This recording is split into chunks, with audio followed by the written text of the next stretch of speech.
I once heard a story about a guy who owned an advertising agency. There was one writer who drove the other writers crazy because he would appear to be doing nothing in his office. He made no attempt to look busy. Finally, his colleagues complained to his boss about his laziness. The boss suddenly perked up and asked, "How long has he been this way?" One of the other writers answered, "For weeks and weeks. He sits there and does zip. It's like he's in a coma."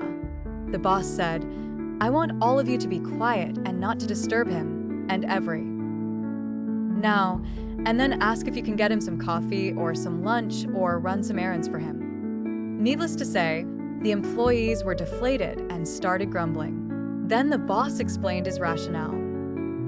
"Listen, the last time he was acting this way, and the time before that, he came up with ideas worth many millions of dollars. So when I tell you not to disturb him, I have a reason for it. People have different ways of achieving results. I enjoy figuring out how each of my key employees excels. If people are your resource, you'd better try to learn something useful about them. Being able to do so is what makes a good manager a great one." Some people respond well to the fear factor. Ever hear this exchange? Question: "How long have you been working here?" Answer: "Ever since they threatened to fire me." Well, it applies to some employees.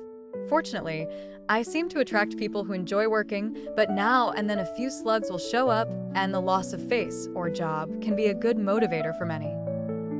That said, it will always work against you to demoralize your employees in any way. I can be tough, but most people will admit I'm fair. You can crush people if you don't weigh your words carefully.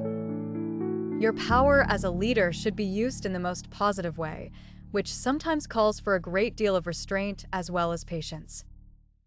I have to laugh when I hear people say, "I can't wait until I'm the big shot so I can order everyone around." It doesn't quite work that way. Abraham Lincoln made an appropriate remark that is pertinent to management. "Nearly all men can stand adversity, but if you want to test a man's character, give him power."